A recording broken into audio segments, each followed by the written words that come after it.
7 kenikmatan nafsu dalam 7 tingkatan. Setiap mendengar kata nafsu, apa yang terbayang dalam pikiran kita?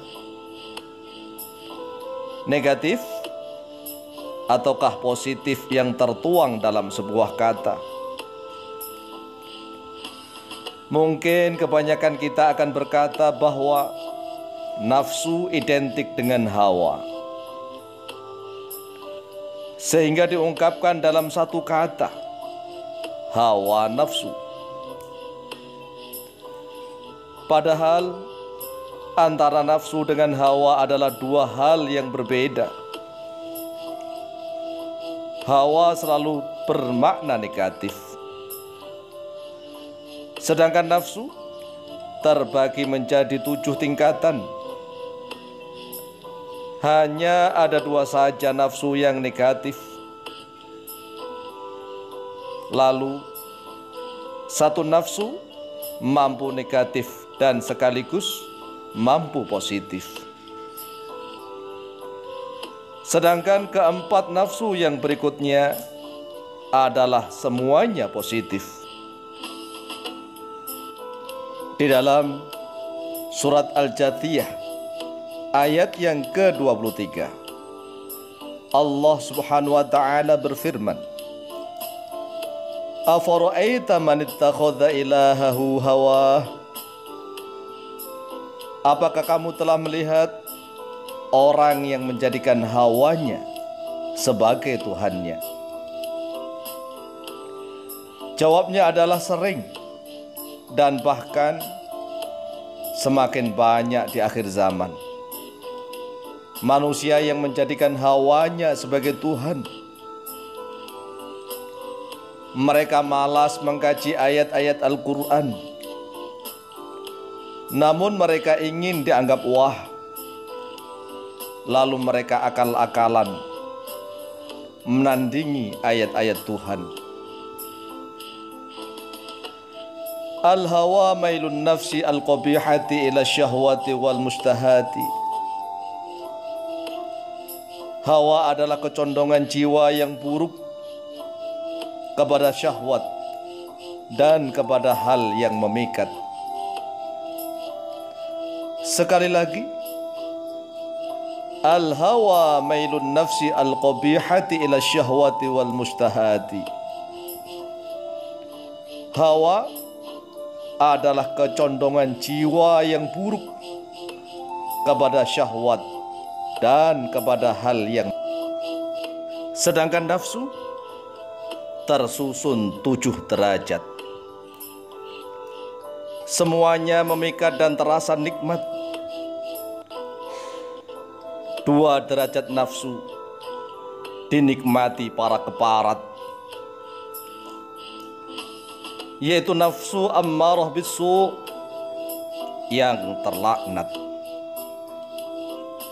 dan nafsu lawamah yang gemar menjilat. Nafsu ammarah bisu perintah berbuat jahat. Nafsu lawamah merasa dirinya paling hebat.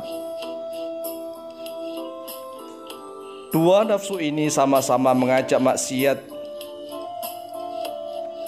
Oleh sebab itu, harus segera diajak bertaubat sebelum ajal datang semakin dekat merapat, sebelum nyawa meregang hampir sekarat, sebelum sukma dan nyawa dicabut malaikat. Nafsu yang ketiga perlu perjuangan.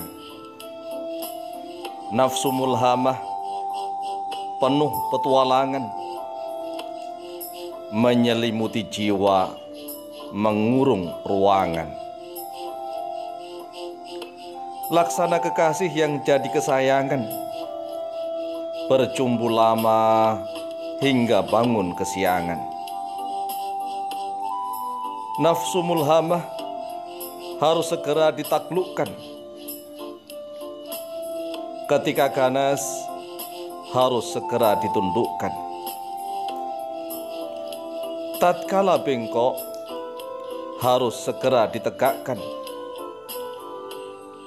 Apabila fujur, maka harus segera ditakwakan. Sebagaimana yang telah Allah firmankan, wa nafsi wa ma sawaha fa'alhamha fujuraha wa taqwaha qad aflaha man zakkaha wa qad khaba man dassaha. Demi jiwa dan yang menyempurnakan jiwa, lalu Dia Allah telah memberikan ilham kepada jiwa, fujuraha pada fujurnya jiwa, wa taqwaha dan pada takwanya jiwa. Qad aflaha man zakkaha, sungguh beruntung orang-orang yang mensucikan jiwanya. Wa qad khaba man dassaha, dan sungguh merugi orang-orang yang mengotori jiwanya. Nafsu yang keempat, nafsu yang tenang, yaitu nafsu mutmainnah, laksana bintang. Sinar cahayanya begitu jelas dan terang, keindahannya sangat sejuk dipandang, kedamaiannya laksana air menggenang, wibawanya membuai jiwa seolah terbang, kesejukannya membuat terbayang-bayang, kearifan dan kebijakannya akan selalu dikenang. Nafsu mutmainnah menjadi simbol dan lambang bagi setiap insan yang jiwanya. Ya ayyatuhan nafsul mutmainnah, irja'i ila rabbiki radiyatan mardiyah, fadkhuli fi ibadi wadkhuli jannati. Wahai nafsu yang tenang, kembalilah oleh engkau kepada Tuhanmu, radiyatan dalam keadaan ridho, dalam keadaan rela, mardiyatan dalam keadaan diridhoi, fadkhuli lalu masuklah oleh engkau, fi ibadi di dalam hamba-hambaku, wadkhuli dan masuklah oleh engkau, jannati di dalam surgaku.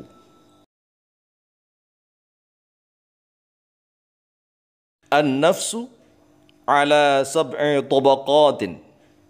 Al-ula an-nafsu al-ammaratu bis-su', wa thaniyatu an-nafsu al-lawwamatu, wa thalithatu an-nafsu al-mulhamatu, wa rabi'atu an-nafsu al-mutmainnatu, wal khamisatu an-nafsu ar-radiyatu, wa sadisatu an-nafsu al-mardiyatu,